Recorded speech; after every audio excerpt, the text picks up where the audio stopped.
What is music theory? My videos on the subject will give you a simple understanding of harmonic progressions as they appear in music and how that corresponds with what you hear.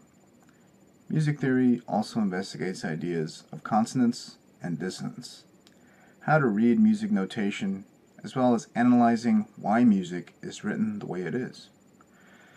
It is based on observations of the entire Western musical tradition since the notation system was studied.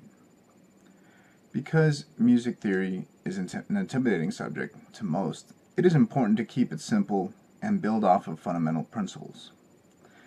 In order to understand music theory, we have to bridge the path between an oral experience and a visual experience. I want to emphasize that everything you will learn here is interrelated. There are several layers that need to be identified. 1. Pitch class, which are the members of the scale numbered from 1 to 8. 2. Roman numeral analysis, the chord progressions. 3. Cadences, which are the sentences in music. And 4. Forms, which identify how the paragraphs of music are organized.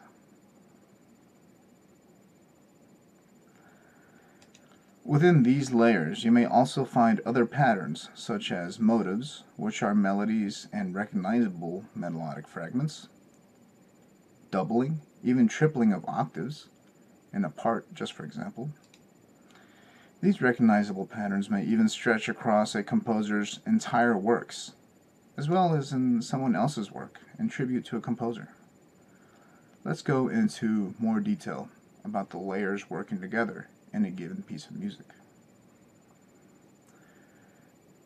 This video lesson will focus on the first layer, to see what makes up a scale and an octave.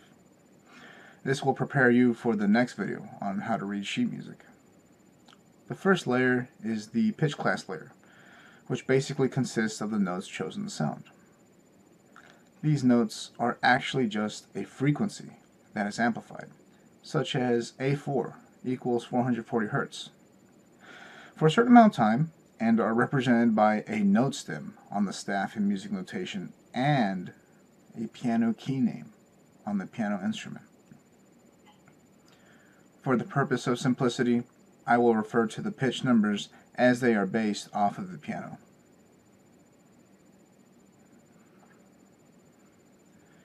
The pitch numbers are identified by a letter A through G, with an accompanying octave identifier, 0 through 8.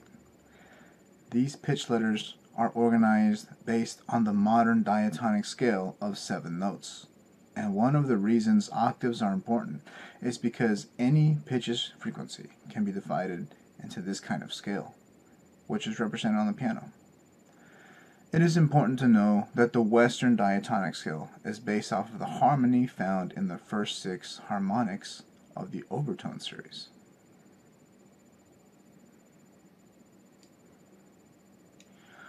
From this table and chart, we can determine that the same pitch are on the bookends, and that based off the frequency chart, the halfway point between the 2 octaves is the 5th, which is E. Notice that scale degree 1 and scale degree 8 are actually the same pitch, but will sound at different octaves. Once the scale degree reaches the 8th note and repeats a pitch class, the whole scale starts over again. Divided even further, roughly the halfway point between the first pitch, A3, 220 Hertz, and the 5th, E4, which is approximately 330 Hertz, is C sharp at 277.18 Hertz, which is considered the major third. That means that the major third and perfect fifth relationships are based off of the overtone series of the fundamental tone.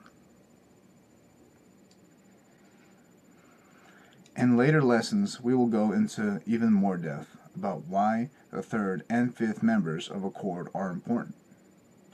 Based off the following diagram, you can see that the oscillations of a string vibrating at 55 Hertz, which is A1, also naturally fits the oscillations of related tones at these indicated harmonics.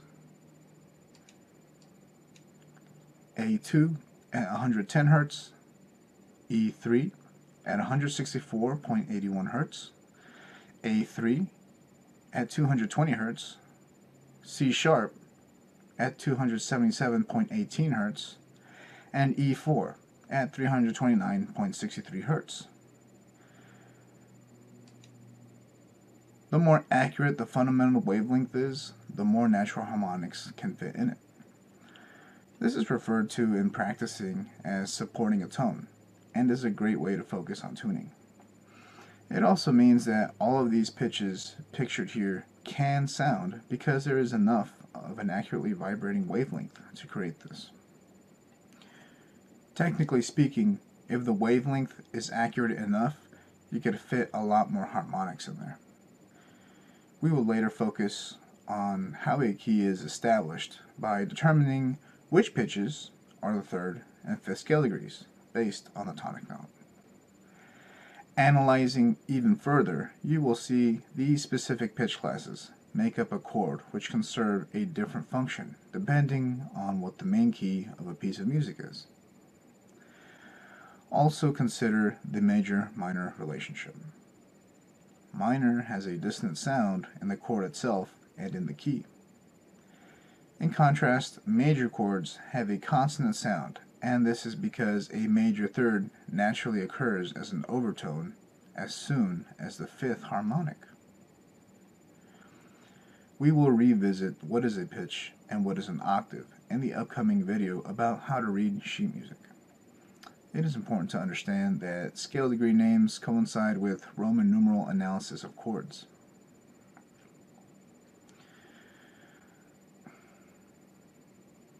These are the building blocks of music and your understanding of music theory. Before the details of this subject can be discussed, these basic concepts must be understood. On top of this, the second layer analyzes the groups of notes that create chords and identifies the patterns of movement from one group of notes to another within the scope of an entire piece. These are formally called chord progressions. That concludes the introductory video on the subject of music theory. While there are countless resources on the subject, you should feel confident about pursuing more information based on this overview. See you in the next video.